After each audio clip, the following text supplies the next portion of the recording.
The Adventures of Sherlock Holmes by Sir Arthur Conan Doyle. The Adventure of the Copper Beeches.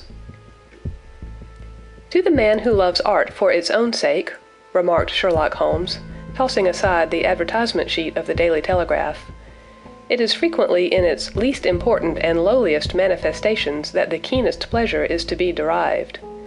It is pleasant to me to observe, Watson, that you have so far grasped this truth that in these little records of our cases, which you have been good enough to draw up, and, I am bound to say, occasionally to embellish, you have given prominence not so much to the many causes célèbres and sensational trials in which I have figured, but rather to those incidents which may have been trivial in themselves, but which have given room for those faculties of deduction and of logical synthesis, which I have made my special province.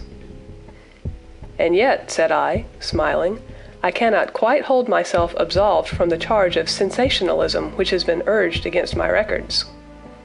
You have erred, perhaps, he observed, taking up a glowing cinder with the tongs, and lighting with it the long cherry-wood pipe which was wont to replace his clay when he was in a disputatious rather than a meditative mood. You have erred, perhaps, in attempting to put color and life into each of your statements, instead of confining yourself to the task of placing upon record that severe reasoning from cause to effect, which is really the only notable feature about the thing. It seems to me that I have done you full justice in the matter, I remarked with some coldness, for I was repelled by the egotism which I had more than once observed to be a strong factor in my friend's singular character.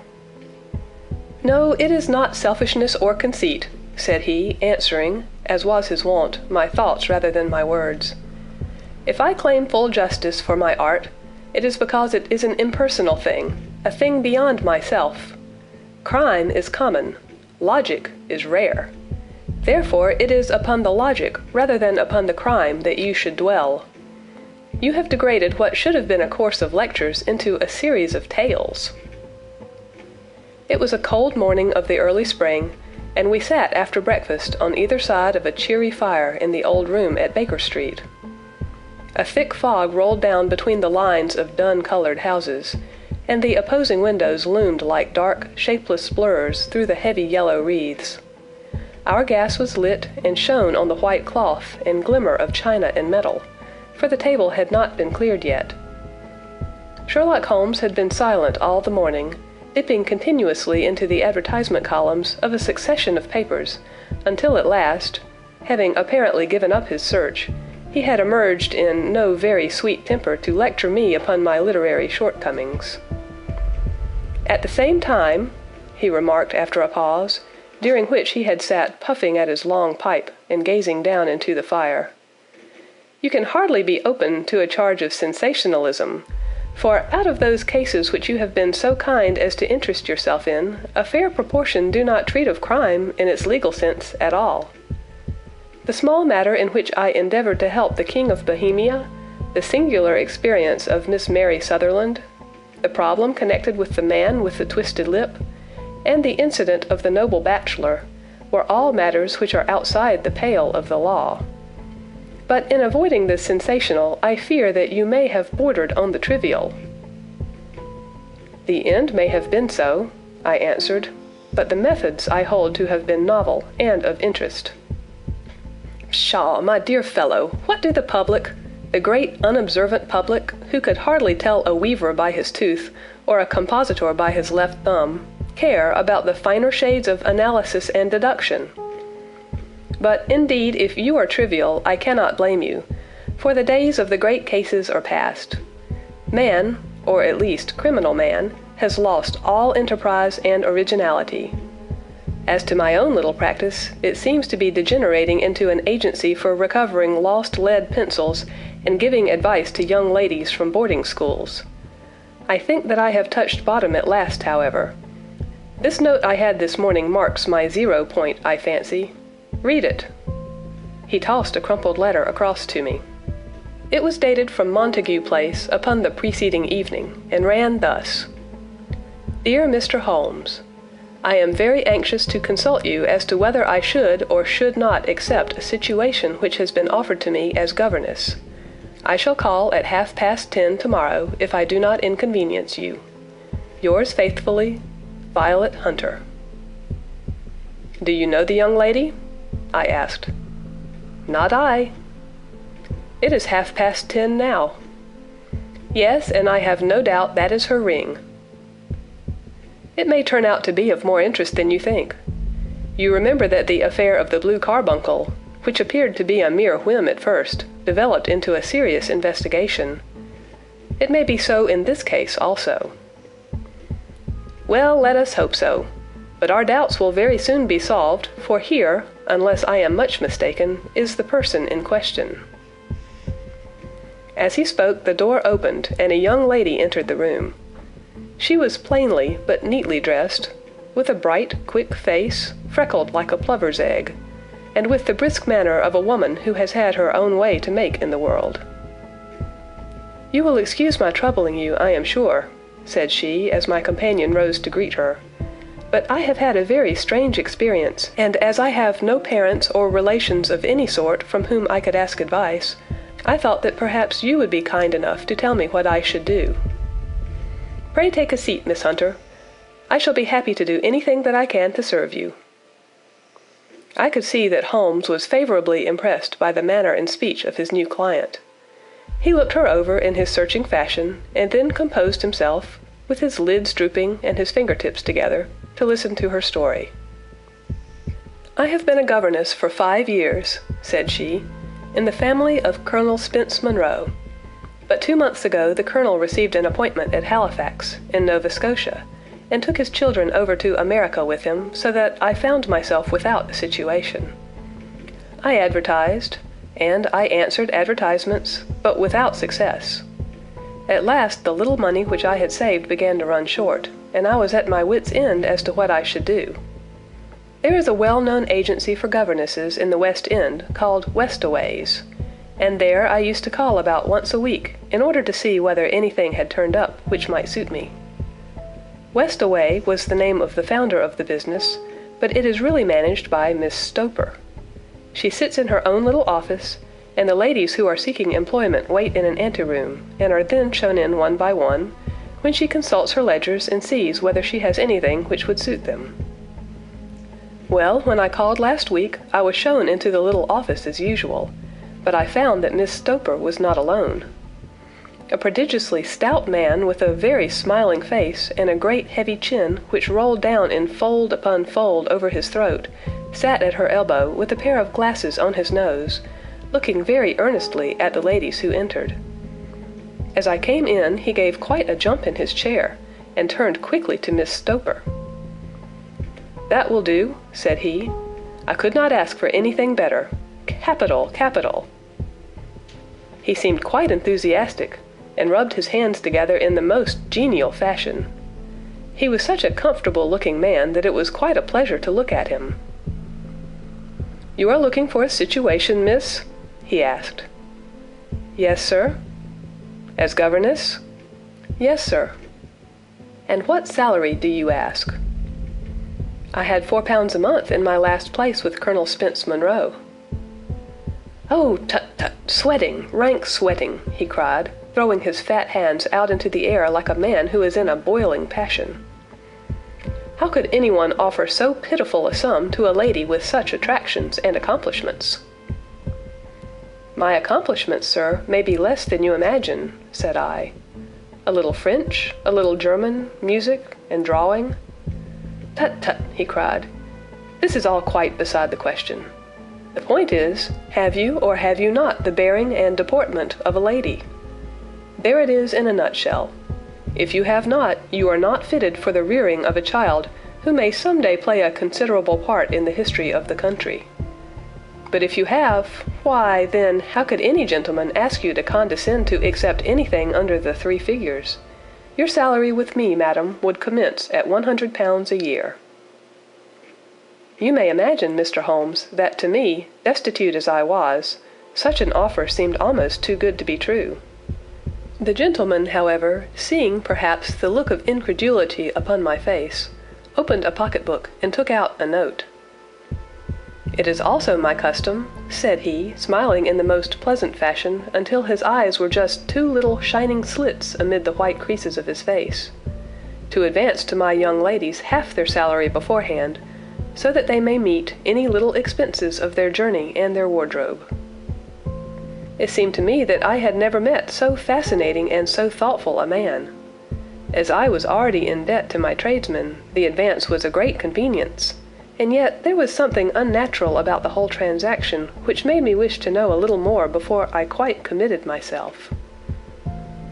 "May I ask where you live, sir?" said I. "Hampshire. Charming rural place. The Copper Beeches, 5 miles on the far side of Winchester. It is the most lovely country, my dear young lady, and the dearest old country house." "And my duties, sir? I should be glad to know what they would be." "One child, one dear little romper just 6 years old. Oh, if you could see him killing cockroaches with a slipper, smack, smack, smack, 3 gone before you could wink." He leaned back in his chair and laughed his eyes into his head again. I was a little startled at the nature of the child's amusement, but the father's laughter made me think that perhaps he was joking. "My sole duties, then," I asked, "are to take charge of a single child?" "No, no, not the sole, not the sole, my dear young lady," he cried. "Your duty would be, as I am sure your good sense would suggest, to obey any little commands my wife might give, provided always that they were such commands as a lady might with propriety obey. You see no difficulty, eh?" "I should be happy to make myself useful." "Quite so. And dress now, for example. We are fatty people, you know. Fatty but kind-hearted. If you were asked to wear any dress which we might give you, you would not object to our little whim, eh?" "No," said I, considerably astonished at his words. "Or to sit here, or sit there, that would not be offensive to you?" "Oh, no." "Or to cut your hair quite short before you come to us?" I could hardly believe my ears.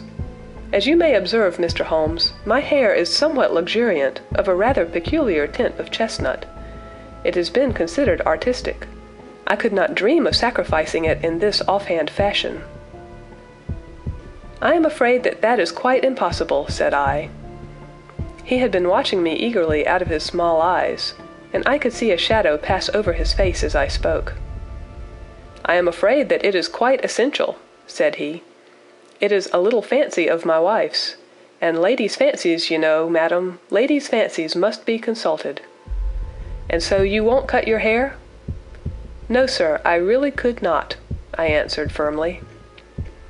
"Ah, very well. Then that quite settles the matter. It is a pity, because in other respects you would really have done very nicely. In that case, Miss Stoper, I had best inspect a few more of your young ladies." The manageress had sat all this while busy with her papers, without a word to either of us. But she glanced at me now with so much annoyance upon her face that I could not help suspecting that she had lost a handsome commission through my refusal. "Do you desire your name to be kept upon the books?" she asked. "If you please, Miss Stoper." "Well, really it seems rather useless, since you refuse the most excellent offers in this fashion," said she sharply. "You can hardly expect us to exert ourselves to find another such opening for you. Good day to you, Miss Hunter." She struck a gong upon the table, and I was shown out by the page. Well, Mr. Holmes, when I got back to my lodgings and found little enough in the cupboard, and 2 or 3 bills upon the table, I began to ask myself whether I had not done a very foolish thing. After all, if these people had strange fads and expected obedience on the most extraordinary matters, they were at least ready to pay for their eccentricity. Very few governesses in England are getting £100 a year. Besides, what use was my hair to me? Many people are improved by wearing it short, and perhaps I should be among the number. Next day I was inclined to think that I had made a mistake, and by the day after I was sure of it. I had almost overcome my pride so far as to go back to the agency and inquire whether the place was still open, when I received this letter from the gentleman himself. I have it here, and I will read it to you. The Copper Beeches, near Winchester. Dear Miss Hunter, Miss Stoper has very kindly given me your address, and I write from here to ask you whether you have reconsidered your decision. My wife is very anxious that you should come, for she has been much attracted by my description of you. We are willing to give £30 a quarter, or £120 a year, so as to recompense you for any little inconvenience which our fads may cause you. They are not very exacting, after all. My wife is fond of a particular shade of electric blue, and would like you to wear such a dress indoors in the morning. You need not, however, go to the expense of purchasing one, as we have one belonging to my dear daughter Alice, now in Philadelphia, which would, I should think, fit you very well. Then, as to sitting here or there, or amusing yourself in any manner indicated, that need cause you no inconvenience. As regards your hair, it is no doubt a pity, especially as I could not help remarking its beauty during our short interview. But I am afraid that I must remain firm upon this point, and I only hope that the increased salary may recompense you for the loss. Your duties, as far as the child is concerned, are very light. Now do try to come, and I shall meet you with the dog-cart at Winchester. Let me know your train. Yours faithfully, Jethro Rucastle. That is the letter which I have just received, Mr. Holmes, and my mind is made up that I will accept it. I thought, however, that before taking the final step, I should like to submit the whole matter to your consideration. Well, Miss Hunter, if your mind is made up, that settles the question, said Holmes, smiling. But you would not advise me to refuse. I confess that it is not the situation which I should like to see a sister of mine apply for. What is the meaning of it all, Mr. Holmes? Ah, I have no data. I cannot tell.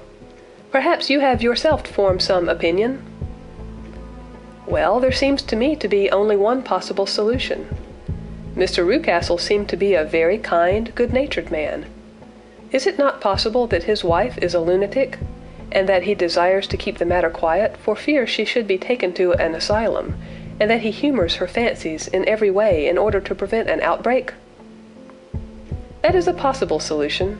In fact, as matters stand, it is the most probable one. But in any case, it does not seem to be a nice household for a young lady. But the money, Mr. Holmes, the money. Well, yes, of course, the pay is good, too good. That is what makes me uneasy. Why should they give you £120 a year when they could have their pick for £40? There must be some strong reason behind. I thought that if I told you the circumstances, you would understand afterwards if I wanted your help. I should feel so much stronger if I felt that you are at the back of me. Oh, you may carry that feeling away with you. I assure you that your little problem promises to be the most interesting which has come my way for some months. There is something distinctly novel about some of the features. If you should find yourself in doubt or in danger— Danger? What danger do you foresee? Holmes shook his head gravely. It would cease to be a danger if we could define it, said he. But at any time, day or night, a telegram would bring me down to your help. That is enough. She rose briskly from her chair with the anxiety all swept from her face. I shall go down to Hampshire quite easy in my mind now. I shall write to Mr. Rucastle at once, sacrifice my poor hair tonight, and start for Winchester tomorrow. With a few grateful words to Holmes, she bade us both good night and bustled off upon her way. At least, said I as we heard her quick, firm steps descending the stairs, she seems to be a young lady who is very well able to take care of herself. And she would need to be, said Holmes gravely. I am much mistaken if we do not hear from her before many days are past.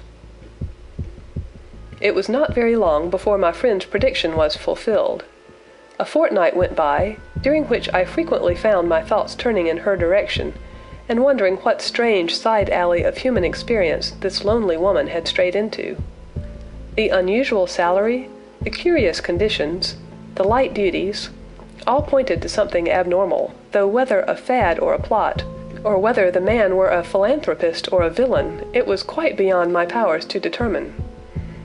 As to Holmes, I observed that he sat frequently for half an hour on end, with knitted brows and an abstracted air, but he swept the matter away with a wave of his hand when I mentioned it.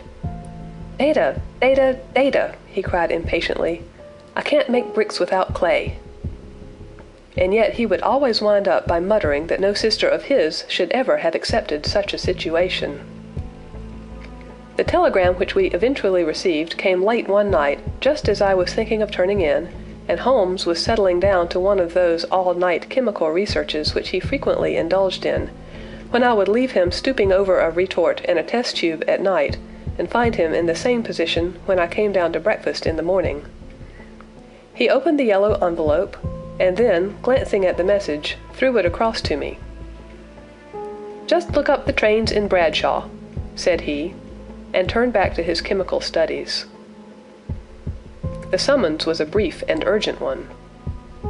"Please be at the Black Swan Hotel at Winchester at midday tomorrow," it said. "Do come. I am at my wits' end. Hunter." "Will you come with me?" asked Holmes, glancing up. "I should wish to." "Just look it up, then." "There is a train at 9:30, said I, glancing over my Bradshaw. "It is due at Winchester at 11:30. "That will do very nicely. Then perhaps I had better postpone my analysis of the acetones, as we may need to be at our best in the morning." By 11 o'clock the next day we were well upon our way to the old English capital. Holmes had been buried in the morning papers all the way down, but after we had passed the Hampshire border, he threw them down and began to admire the scenery. It was an ideal spring day, a light blue sky, flecked with little fleecy white clouds drifting across from west to east. The sun was shining very brightly, and yet there was an exhilarating nip in the air, which set an edge to a man's energy. All over the countryside, away to the rolling hills around Aldershot, the little red and gray roofs of the farmsteadings peeped out from amid the light green of the new foliage. "Are they not fresh and beautiful?" I cried with all the enthusiasm of a man fresh from the fogs of Baker Street. But Holmes shook his head gravely. "Do you know, Watson," said he, "that it is one of the curses of a mind with a turn like mine, that I must look at everything with reference to my own special subject. You look at these scattered houses, and you are impressed by their beauty. I look at them, and the only thought which comes to me is a feeling of their isolation, and of the impunity with which crime may be committed there." "Good heavens!" I cried. "Who would associate crime with these dear old homesteads?" "They always fill me with a certain horror. It is my belief, Watson, founded upon my experience, that the lowest and vilest alleys in London do not present a more dreadful record of sin than does the smiling and beautiful countryside." "You horrify me." "But the reason is very obvious. The pressure of public opinion can do in the town what the law cannot accomplish. There is no lane so vile that the scream of a tortured child, or the thud of a drunkard's blow, does not beget sympathy and indignation among the neighbors, and then the whole machinery of justice is ever so close that a word of complaint can set it going, and there is but a step between the crime and the dock. But look at these lonely houses, each in its own fields, filled for the most part with poor ignorant folk who know little of the law. Think of the deeds of hellish cruelty, the hidden wickedness which may go on year in, year out in such places, and none the wiser. Had this lady who appeals to us for help gone to live in Winchester, I should never have had a fear for her. It is the 5 miles of country which makes the danger. Still, it is clear that she is not personally threatened. No, if she can come to Winchester to meet us, she can get away. Quite so. She has her freedom. What can be the matter, then? Can you suggest no explanation? I have devised 7 separate explanations, each of which would cover the facts as far as we know them. But which of these is correct can only be determined by the fresh information which we shall no doubt find waiting for us. Well, there is the tower of the cathedral, and we shall soon learn all that Miss Hunter has to tell. The Black Swan is an inn of repute in the High Street, at no distance from the station, and there we found the young lady waiting for us. She had engaged a sitting room, and our lunch awaited us upon the table. "I am so delighted that you have come," she said earnestly. "It is so very kind of you both, but indeed I do not know what I should do. Your advice will be altogether invaluable to me. Pray tell us what has happened to you." "I will do so, and I must be quick, for I have promised Mr. Rucastle to be back before 3. I got his leave to come into town this morning, though he little knew for what purpose." "Let us have everything in its due order." Holmes thrust his long, thin legs out towards the fire, and composed himself to listen. "In the first place, I may say that I have met, on the whole, with no actual ill treatment from Mr. and Mrs. Rucastle. It is only fair to them to say that. But I cannot understand them, and I am not easy in my mind about them." "What can you not understand?" "Their reasons for their conduct. But you shall have it all just as it occurred. When I came down, Mr. Rucastle met me here, and drove me in his dog-cart to the Copper Beeches. It is, as he said, beautifully situated, but it is not beautiful in itself, for it is a large square block of a house, whitewashed, but all stained and streaked with damp and bad weather. There are grounds round it, woods on 3 sides, and on the 4th a field which slopes down to the Southampton highroad, which curves past about 100 yards from the front door. This ground in front belongs to the house, but the woods all round are part of Lord Southerton's preserves. A clump of copper beeches immediately in front of the hall door has given its name to the place. I was driven over by my employer, who was as amiable as ever, and was introduced by him that evening to his wife and the child. There was no truth, Mr. Holmes, in the conjecture which seemed to us to be probable in your rooms at Baker Street. Mrs. Rucastle is not mad.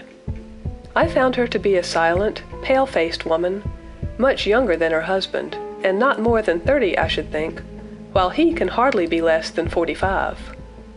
From their conversation I have gathered that they have been married about 7 years, that he was a widower, and that his only child by the first wife was the daughter who has gone to Philadelphia. Mr. Rucastle told me in private that the reason why she had left them was that she had an unreasoning aversion to her stepmother. As the daughter could not have been less than 20, I can quite imagine that her position must have been uncomfortable with her father's young wife. Mrs. Rucastle seemed to me to be colorless in mind as well as in feature. She impressed me neither favorably nor the reverse. She was a nonentity. It was easy to see that she was passionately devoted both to her husband and to her little son. Her light gray eyes wandered continually from one to the other, noting every little want and forestalling it if possible. He was kind to her also in his bluff, boisterous fashion, and on the whole they seemed to be a happy couple.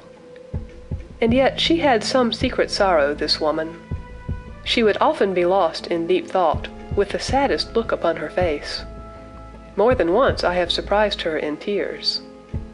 I have thought sometimes that it was the disposition of her child which weighed upon her mind, for I have never met so utterly spoiled and so ill-natured a little creature. He is small for his age, with a head which is quite disproportionately large.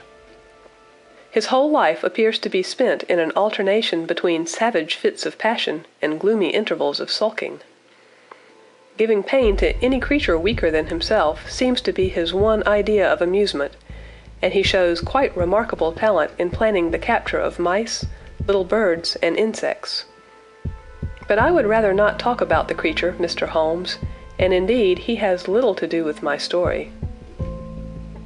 "I am glad of all details," remarked my friend, "whether they seem to you to be relevant or not."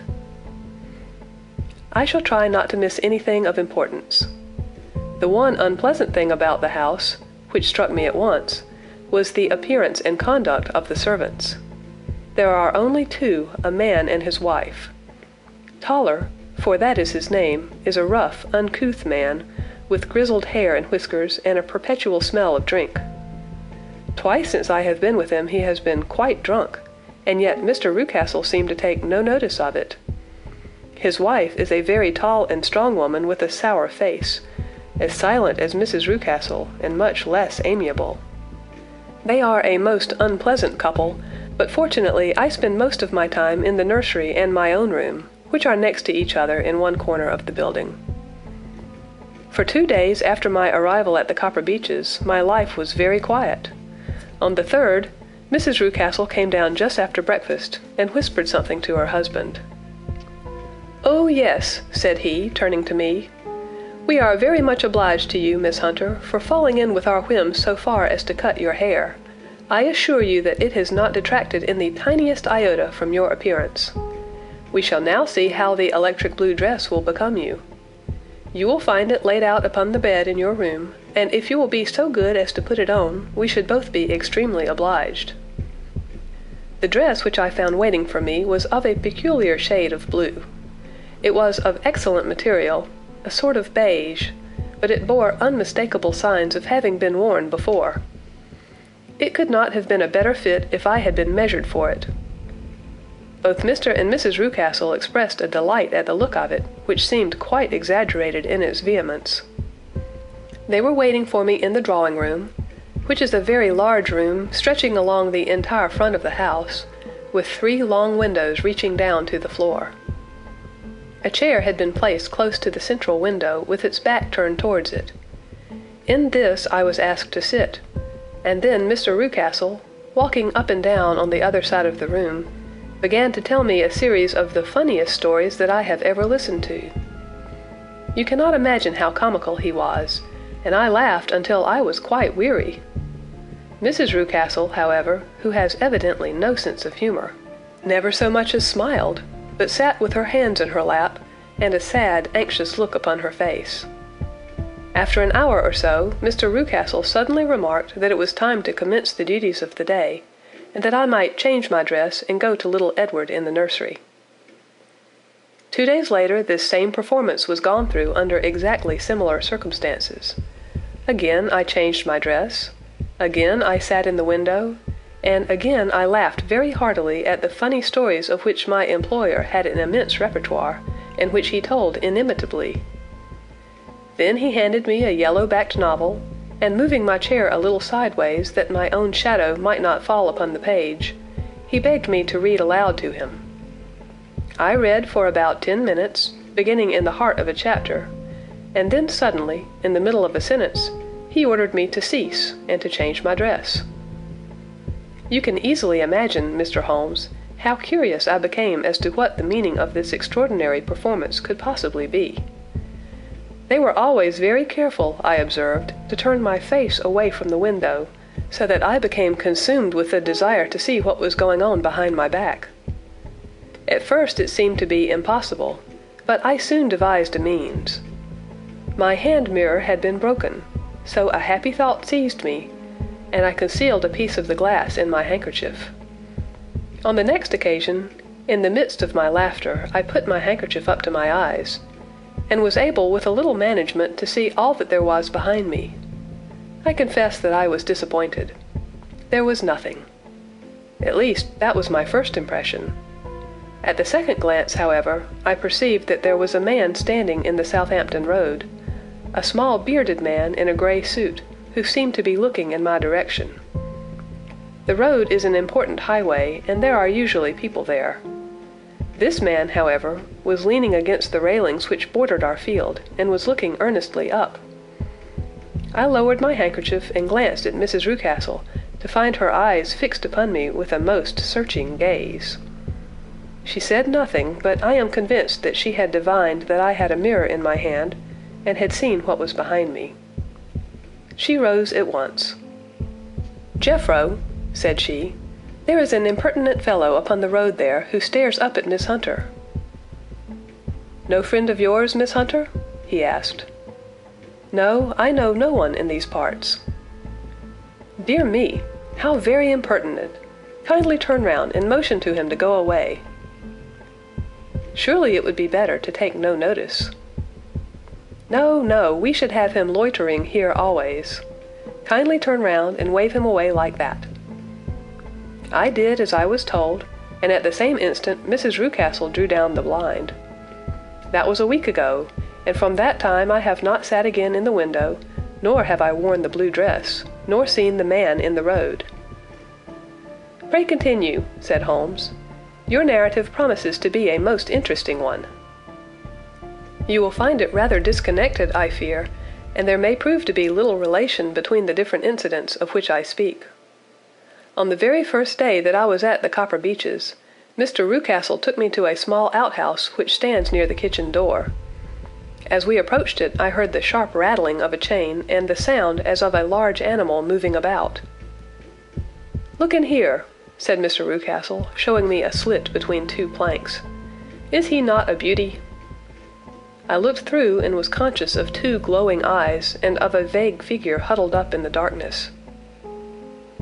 "Don't be frightened," said my employer, laughing at the start which I had given. "It's only Carlo, my mastiff. I call him mine, but really old Toller, my groom, is the only man who can do anything with him. We feed him once a day, and not too much then, so that he is always as keen as mustard. Toller lets him loose every night, and God help the trespasser whom he lays his fangs upon. For goodness' sake, don't you ever on any pretext set your foot over the threshold at night, for it's as much as your life is worth." The warning was no idle one, for 2 nights later I happened to look out of my bedroom window about 2 o'clock in the morning. It was a beautiful moonlight night, and the lawn in front of the house was silvered over and almost as bright as day. I was standing, wrapped in the peaceful beauty of the scene, when I was aware that something was moving under the shadow of the Copper Beeches. As it emerged into the moonshine, I saw what it was. It was a giant dog, as large as a calf, tawny tinted, with hanging jowl, black muzzle, and huge projecting bones. It walked slowly across the lawn and vanished into the shadow upon the other side. That dreadful sentinel sent a chill to my heart which I do not think that any burglar could have done. And now I have a very strange experience to tell you. I had, as you know, cut off my hair in London, and I had placed it in a great coil at the bottom of my trunk. One evening, after the child was in bed, I began to amuse myself by examining the furniture of my room, and by rearranging my own little things. There was an old chest of drawers in the room, the 2 upper ones empty and open, the lower one locked. I had filled the first 2 with my linen, and as I had still much to pack away, I was naturally annoyed at not having the use of the 3rd drawer. It struck me that it might have been fastened by a mere oversight, so I took out my bunch of keys and tried to open it. The very first key fitted to perfection, and I drew the drawer open. There was only one thing in it, but I am sure that you would never guess what it was. It was my coil of hair. I took it up and examined it. It was of the same peculiar tint and the same thickness. But then the impossibility of the thing obtruded itself upon me. How could my hair have been locked in the drawer? With trembling hands I undid my trunk, turned out the contents, and drew from the bottom my own hair. I laid the 2 tresses together, and I assure you that they were identical. Was it not extraordinary? Puzzle as I would, I could make nothing at all of what it meant. I returned the strange hair to the drawer, and I said nothing of the matter to the Rucastles, as I felt that I had put myself in the wrong by opening a drawer which they had locked. I am naturally observant, as you may have remarked, Mr. Holmes, and I soon had a pretty good plan of the whole house in my head. There was one wing, however, which appeared not to be inhabited at all. A door which faced that which led into the quarters of the Tollers opened into this suite, but it was invariably locked. One day, however, as I ascended the stair, I met Mr. Rucastle coming out through this door, his keys in his hand, and a look on his face which made him a very different person to the round, jovial man to whom I was accustomed. His cheeks were red, his brow was all crinkled with anger, and the veins stood out at his temples with passion. He locked the door and hurried past me without a word or a look. This aroused my curiosity, so when I went out for a walk in the grounds with my charge, I strolled round to the side from which I could see the windows of this part of the house. There were 4 of them in a row, 3 of which were simply dirty, while the 4th was shuttered up. They were evidently all deserted. As I strolled up and down, glancing at them occasionally, Mr. Rucastle came out to me, looking as merry and jovial as ever. "Ah," said he, "you must not think me rude if I passed you without a word, my dear young lady. I was preoccupied with business matters." I assured him that I was not offended. "By the way," said I, "you seem to have quite a suite of spare rooms up there, and one of them has the shutters up." He looked surprised and, as it seemed to me, a little startled at my remark. "Photography is one of my hobbies," said he. "I have made my dark room up there. But, dear me, what an observant young lady we have come upon. Who would have believed it? Who would have ever believed it?" He spoke in a jesting tone, but there was no jest in his eyes as he looked at me. I read suspicion there, and annoyance, but no jest. "Well, Mr. Holmes, from the moment that I understood that there was something about that suite of rooms which I was not to know, I was all on fire to go over them. It was not mere curiosity, though I have my share of that. It was more a feeling of duty, a feeling that some good might come from my penetrating to this place. They talk of woman's instinct. Perhaps it was woman's instinct which gave me that feeling. At any rate, it was there, and I was keenly on the lookout for any chance to pass the forbidden door. It was only yesterday that the chance came. I may tell you that, besides Mr. Rucastle, both Toller and his wife find something to do in these deserted rooms, and I once saw him carrying a large black linen bag with him through the door. Recently he has been drinking hard, and yesterday evening he was very drunk, and when I came upstairs there was the key in the door. I had no doubt at all that he had left it there. Mr. and Mrs. Rucastle were both downstairs, and the child was with them, so that I had an admirable opportunity. I turned the key gently in the lock, opened the door, and slipped through. There was a little passage in front of me, unpapered and uncarpeted, which turned at a right angle at the farther end. Round this corner were 3 doors in a line, the first and third of which were open. They each led into an empty room, dusty and cheerless, with 2 windows in the one and one in the other, so thick with dirt that the evening light glimmered dimly through them. The center door was closed, and across the outside of it had been fastened one of the broad bars of an iron bed, padlocked at one end to a ring in the wall and fastened at the other with stout cord. The door itself was locked as well, and the key was not there. This barricaded door corresponded clearly with the shuttered window outside, and yet I could see by the glimmer from beneath it that the room was not in darkness. Evidently there was a skylight which let in light from above. As I stood in the passage gazing at the sinister door and wondering what secret it might veil, I suddenly heard the sound of steps within the room and saw a shadow pass backward and forward against the little slit of dim light which shone out from under the door. A mad, unreasoning terror rose up in me at the sight, Mr. Holmes. My overstrung nerves failed me suddenly, and I turned and ran as though some dreadful hand were behind me clutching at the skirt of my dress.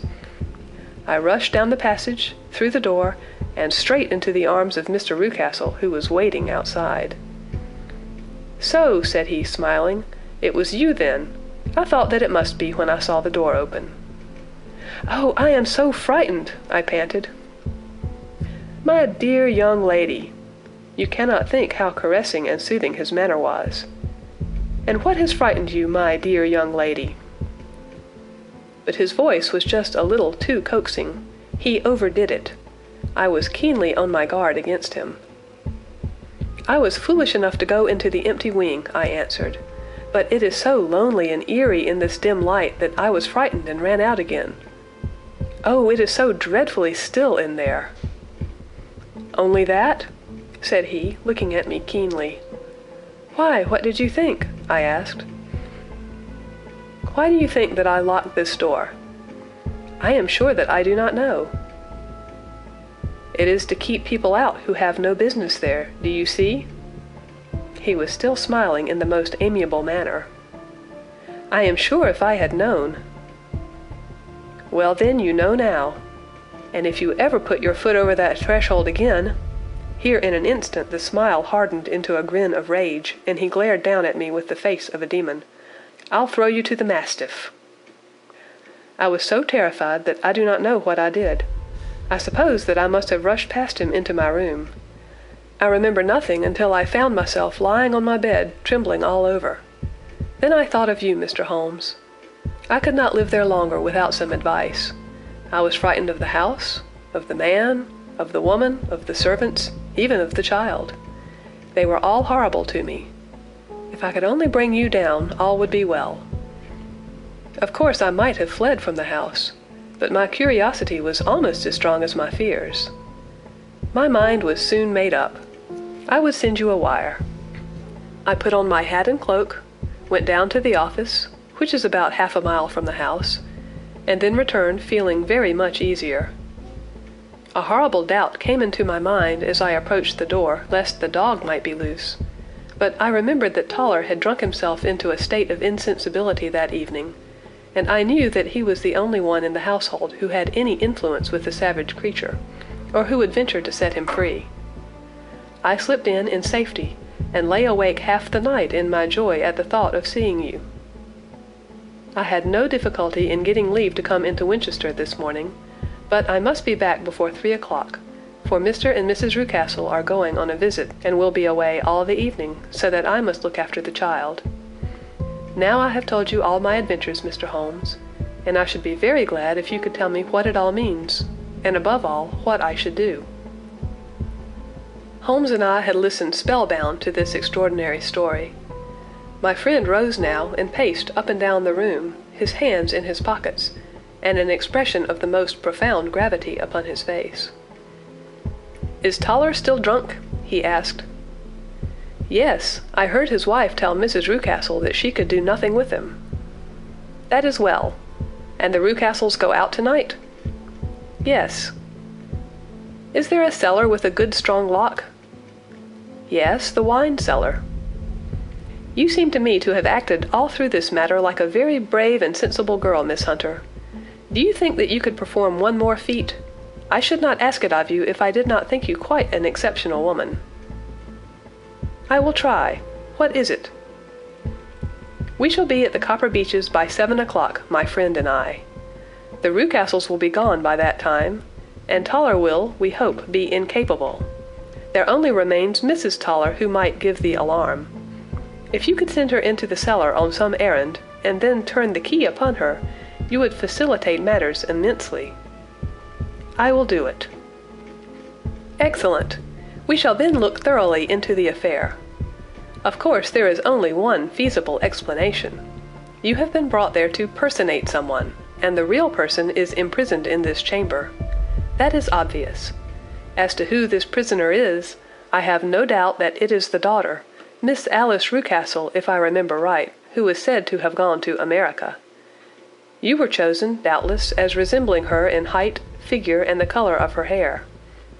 Hers had been cut off, very possibly in some illness through which she has passed, and so, of course, yours had to be sacrificed also.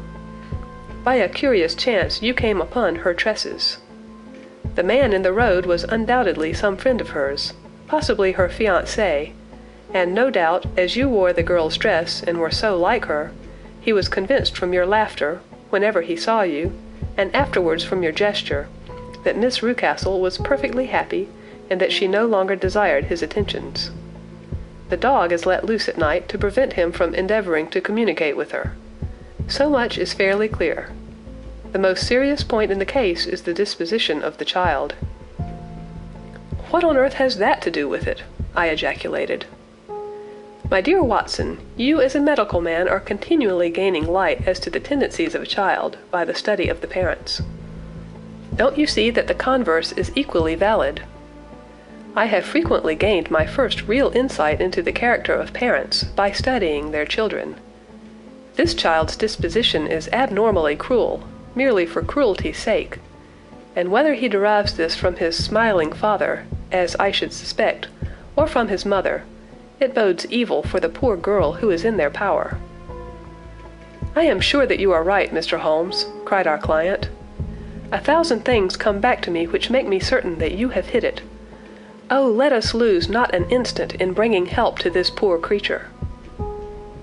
We must be circumspect, for we are dealing with a very cunning man. We can do nothing until 7 o'clock. At that hour we shall be with you, and it will not be long before we solve the mystery." We were as good as our word, for it was just 7 when we reached the Copper Beeches, having put up our trap at a wayside public house. The group of trees, with their dark leaves shining like burnished metal in the light of the setting sun, were sufficient to mark the house, even had Miss Hunter not been standing smiling on the doorstep. "Have you managed it?" asked Holmes. A loud thudding noise came from somewhere downstairs. "That is Mrs. Toller in the cellar," said she. "Her husband lies snoring on the kitchen rug. Here are his keys, which are the duplicates of Mr. Rucastle's." "You have done well indeed," cried Holmes with enthusiasm. "Now lead the way, and we shall soon see the end of this black business." We passed up the stair, unlocked the door, followed on down a passage, and found ourselves in front of the barricade which Miss Hunter had described. Holmes cut the cord and removed the transverse bar. Then he tried the various keys in the lock, but without success. No sound came from within, and at the silence Holmes's face clouded over. "I trust that we are not too late," said he. "I think, Miss Hunter, that we had better go in without you. Now, Watson, put your shoulder to it, and we shall see whether we cannot make our way in." It was an old rickety door, and gave at once before our united strength. Together we rushed into the room. It was empty. There was no furniture save a little pallet bed, a small table, and a basketful of linen. The skylight above was open, and the prisoner gone. "There has been some villainy here," said Holmes. "This beauty has guessed Miss Hunter's intentions and has carried his victim off." "But how?" "Through the skylight. We shall soon see how he managed it." He swung himself up onto the roof. "Ah, yes," he cried. "Here's the end of a long, light ladder against the eaves. That is how he did it." "But it is impossible," said Miss Hunter. "The ladder was not there when the Rucastles went away." "He has come back and done it. I tell you that he is a clever and dangerous man. I should not be very much surprised if this were he whose step I hear now upon the stair. I think, Watson, that it would be as well for you to have your pistol ready." The words were hardly out of his mouth before a man appeared at the door of the room, a very fat and burly man, with a heavy stick in his hand. Miss Hunter screamed and shrunk against the wall at the sight of him. But Sherlock Holmes sprang forward and confronted him. "You villain," said he, "where's your daughter?" The fat man cast his eyes round, and then up at the open skylight. "It is for me to ask you that," he shrieked. "You thieves, spies and thieves! I have caught you, have I? You are in my power. I'll serve you." He turned and clattered down the stairs as hard as he could go. "He's gone for the dog," cried Miss Hunter. "I have my revolver," said I. "Better close the front door," cried Holmes, and we all rushed down the stairs together. We had hardly reached the hall when we heard the baying of a hound, and then a scream of agony with a horrible worrying sound which it was dreadful to listen to. An elderly man with a red face and shaking limbs came staggering out at a side door. "My God!" he cried. "Someone has loosed the dog. It's not been fed for 2 days. Quick, quick, or it'll be too late." Holmes and I rushed out and round the angle of the house, with Toller hurrying behind us. There was the huge famished brute, its black muzzle buried in Rucastle's throat, while he writhed and screamed upon the ground.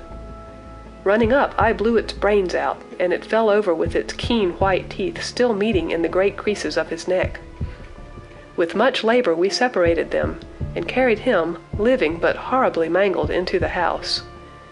We laid him upon the drawing-room sofa, and having dispatched the sobered Toller to bear the news to his wife, I did what I could to relieve his pain.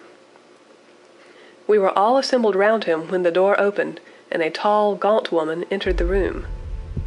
Mrs. Toller!" cried Miss Hunter. "Yes, miss. Mr. Rucastle let me out when he came back before he went up to you. Ah, miss, it is a pity you didn't let me know what you were planning, for I would have told you that your pains were wasted." "Ha!" said Holmes, looking keenly at her. "It is clear that Mrs. Toller knows more about this matter than anyone else." "Yes, sir, I do, and I am ready enough to tell what I know." "Then pray sit down, and let us hear it, for there are several points on which I must confess that I am still in the dark." "I will soon make it clear to you," said she, "and I'd have done so before now, if I could have got out from the cellar. If there's police court business over this, you'll remember that I was the one that stood your friend, and that I was Miss Alice's friend too. She was never happy at home, Miss Alice wasn't, from the time that her father married again. She was slighted like, and had no say in anything, but it never really became bad for her until after she met Mr. Fowler at a friend's house. As well as I could learn, Miss Alice had rights of her own by will, but she was so quiet and patient, she was, that she never said a word about them, but just left everything in Mr. Rucastle's hands. He knew he was safe with her, but when there was a chance of a husband coming forward, who would ask for all that the law would give him, then her father thought it time to put a stop on it. He wanted her to sign a paper so that whether she married or not, he could use her money. When she wouldn't do it, he kept on worrying her until she got brain fever, and for 6 weeks was at death's door. Then she got better at last, all worn to a shadow, and with her beautiful hair cut off. But that didn't make no change in her young man, and he stuck to her as true as man could be." "Ah," said Holmes, "I think that what you have been good enough to tell us makes the matter fairly clear, and that I can deduce all that remains. Mr. Rucastle, then, I presume, took to this system of imprisonment?" "Yes, sir." "And brought Miss Hunter down from London in order to get rid of the disagreeable persistence of Mr. Fowler?" "That was it, sir." "But Mr. Fowler, being a persevering man, as a good seaman should be, blockaded the house, and having met you succeeded by certain arguments, metallic or otherwise, in convincing you that your interests were the same as his." "Mr. Fowler was a very kind-spoken, free-handed gentleman," said Mrs. Toller serenely. "And in this way he managed that your good man should have no want of drink, and that a ladder should be ready at the moment when your master had gone out. You have it, sir, just as it happened." "I am sure we owe you an apology, Mrs. Toller," said Holmes, "for you have certainly cleared up everything which puzzled us. And here comes the country surgeon and Mrs. Rucastle, so I think, Watson, that we had best escort Miss Hunter back to Winchester, as it seems to me that our locus standi now is rather a questionable one." And thus was solved the mystery of the sinister house with the copper beeches in front of the door. Mr. Rucastle survived, but was always a broken man, kept alive solely through the care of his devoted wife. They still live with their old servants, who probably know so much of Rucastle's past life that he finds it difficult to part from them. Mr. Fowler and Miss Rucastle were married, by special license, in Southampton the day after their flight, and he is now the holder of a government appointment in the island of Mauritius. As to Miss Violet Hunter, my friend Holmes, rather to my disappointment, manifested no further interest in her when once she had ceased to be the center of one of his problems, and she is now the head of a private school at Walsall, where I believe that she has met with considerable success.